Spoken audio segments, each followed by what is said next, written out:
teman-teman semua, selamat datang kembali di podcast Visualisasi Bangsa.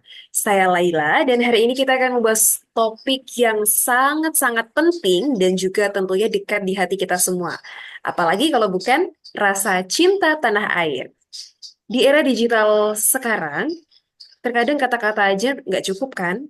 Sehingga kita butuh aktualisasi atau cara yang lebih kuat untuk menyampaikan pesan. Dan itulah kenapa kali ini kita akan membahas tentang visualisasi bangsa. Bagaimana sebuah gambaran atau bahkan sebuah logo bisa membangkitkan rasa bangga dan rasa cinta tanah air, yakni kepada bangsa Indonesia. Hari ini saya ditemani oleh dua sosok yang luar biasa, rekan-rekan saya.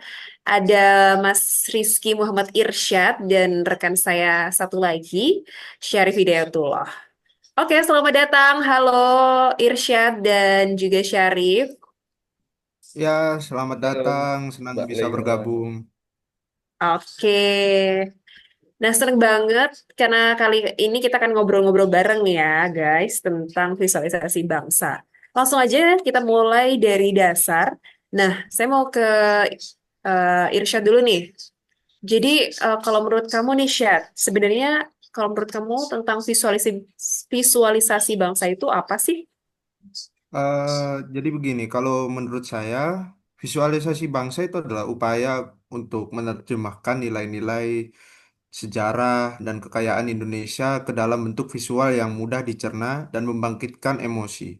Contohnya, paling gampang itu ya bendera kita, merah putih. Simbol itu langsung membangkitkan rasa hormat dan bangga dari dalam diri kita. Tapi visualisasi itu bisa lebih dari itu. Bisa berupa foto, film, ilustrasi, bahkan desain logo. Tujuannya sama-sama membuat kita merasakan Indonesia, bukan cuma sekedar tahu. Begitu. Wah, iya menarik banget ya. Jadi sebenarnya bukan sekedar gambar aja ya, Syed ya, tapi juga dari gambar tersebut tuh ada emosi nih di dalam gambar tersebut. Nah, kalau dari kamu nih, Syarif, kira-kira kalau dari sudut pandang sejarah nih, apa aja sih kira-kira ya contoh visualisasi bangsa yang kayaknya tuh paling berhasil membekas gitu di masa lalu yang sampai sekarang ini kita sebagai Gen Z itu tuh kayak ngena gitu. Kalau dari sudut pandang sejarah banyak, sebut saja perjuangan kemerdekaan kita. Para pahlawan kita tidak hanya berjuang dengan senjata, tapi juga dengan simbol-simbol visual. Misalnya foto-foto proklamasi yang ikonik itu. Foto itu bukan hanya dokumentasi, tapi visualisasi dari sebuah momen bersejarah yang sampai sekarang masih membakar semangat kita.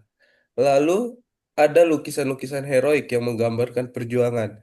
Visualisasi itu menjadi pengingat kolektif bahwa bangsa ini berdiri di atas pengorbanan yang besar. Wah, jadi tuh sebenarnya udah ada dari lama banget ya. Bahkan dari kita ya kayaknya nih bertiga nih belum pada lahir ada di dunia ini. Keren-keren banget sih. Aku juga jadi mau menambahkan nih, teman-teman.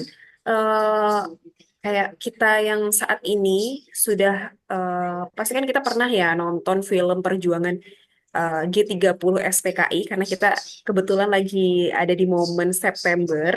Bentar lagi kita akan kembali ingat bersama di tragedi kelam 30 September, yakni adanya pengkhianatan dari PKI, Partai Komunis Indonesia yang menjadi sejarah kelam bangsa Indonesia.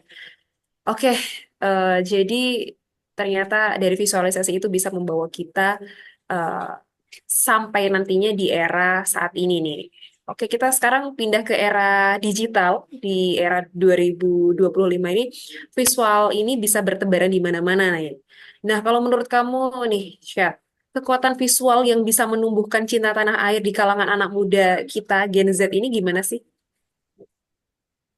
Kalau menurut saya, anak muda itu kan, kalau anak muda sekarang itu cenderung visual natif. Mereka Hmm. berpikir dan berkomunikasi lewat gambar.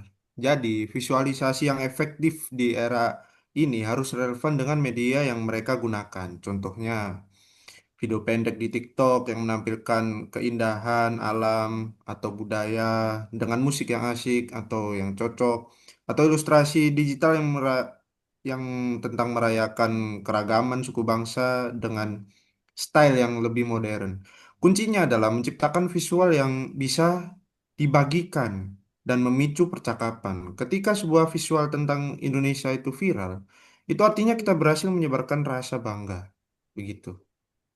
Oke, setuju banget sih aku sama pendapat kamu, Syad. Jadi sebenarnya itu fungsinya itu bukan hanya sebagai pajangan, tapi juga sebagai alat untuk berinteraksi, untuk kita tuh bisa lebih apa ya? Kalau istilah kata anak Gen Z ini go into gitu ya.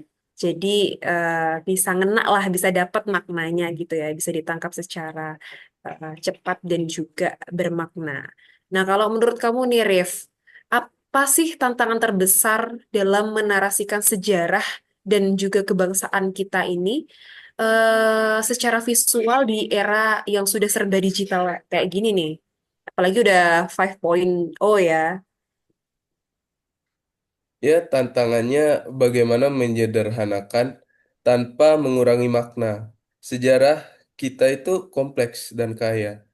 Kita tidak bisa hanya menampilkan foto atau ilustrasi tanpa narasi yang kuat. Visualisasi harus bisa mengajak anak muda untuk mencari tahu lebih dalam. Misalnya, sebuah ilustrasi tentang Pangeran Diponegoro tidak hanya menampilkan sosoknya, tapi juga mengundang pertanyaan kenapa beliau berjuang atau apa kisahnya. Jadi visual itu menjadi pintu masuk, bukan akhir dari cerita. Wah, emang itu berarti poin pentingnya adalah visual itu harus bisa jadi pemicu rasa ingin tahu dari seluruh kalangan ya, nggak cuma dari kalangan eh, generasi muda aja, tapi juga generasi-generasi di atas bahkan di bawahnya juga. Kayaknya kata kuncinya adalah harus eye catching lah, ya. Jadi bisa menarik untuk dikulik itu tadi. Iya, Nah, karena tadi kita udah uh, membahas tentang kenapa sih visualisasi itu penting. Sekarang kayaknya nggak afdol kalau kita nggak bicarain tentang apa sih kontribusi yang bisa kita lakukan. Nah, kalau dari Irsyad lagi nih, kita sebagai generasi muda yang akan melanjutkan estafet kepemimpinan, yang mau berkontribusi dalam mengampanyekan rasa cinta tanah air itu lewat visual, kira-kira bisa lewat apa aja ya? Kalau menurut kamu nih? Eh, Kalau menurut saya bisa kita mulai dari hal-hal kecil. Contohnya Hmm. coba buat visual yang sederhana, misalnya foto atau video singkat tentang tradisi di daerah. Gunakan hashtag yang relevan, karena itu yang bisa bikin viral atau menaikkan pamor video kita. Atau kalau punya skill desain, coba buat poster digital yang mengajak teman-teman untuk bangga dengan produk lokal. Konten yang otentik itu sangat berharga, tidak perlu megah, yang penting dari hati dan kreativitas diri kita sendiri begitu. Wow, keren-keren. Ya sih, aku juga mau nambahin sedikit. Eh Sebenarnya di era sekarang ini, kita sebagai generasi muda tuh sebenarnya sudah dipermudah dengan berbagai platform media yang ada di era sekarang ini. Jadi kayaknya kalau kita sebagai agent of change untuk yang membawa perubahan itu, kita bisa mulai dari diri kita sendiri untuk bisa mawas diri lagi. Terus kita juga bisa itu untuk dengan adanya berbagai kemudahan-kemudahan media platform yang ada, kita bisa share tuh konten-konten. Karena setiap diri kita kan pasti nih dituntut untuk bisa untuk menjadi agen perubahan itu sendiri. Sehingga kalau kita udah mau mulai perubahan dengan salah satunya mungkin dengan membuat konten, nah jadi kontennya harus dibuat dari hati dong, ya kan? Nah kalau dari kamu nih, Rif, kira-kira apa sih pesan untuk kita semua agar rasa cinta tanah air ini nggak cuma jadi sekadar slogan aja, tapi benar-benar tertanam di dalam diri kita? Pesan dari saya, rasa cinta tanah air itu bukan hanya soal perayaan di bulan Agustus. Itu adalah tindakan sehari-hari. Belajar dan menghargai sejarah kita, menggunakan produk lokal, atau bahkan sekedar menjaga kebersihan lingkungan. Visualisasi bangsa adalah alat, tapi perwujudan nyata dari rasa bangga itu adalah di tangan kita masing-masing.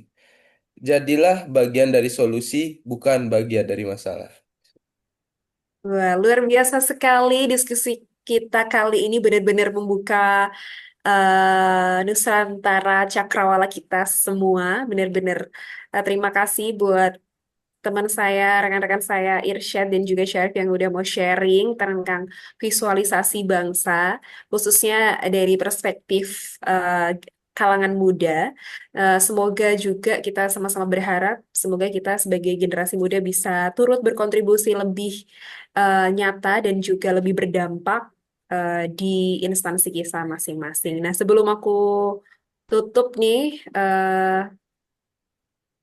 aku kayaknya mau kasih eh, satu buah pantun, boleh boleh kali ya teman-teman ya. Boleh, Boleh, Pak. boleh. Silahkan. Oke, ya sebelum tutup, aku mau kasih sebuah pantun.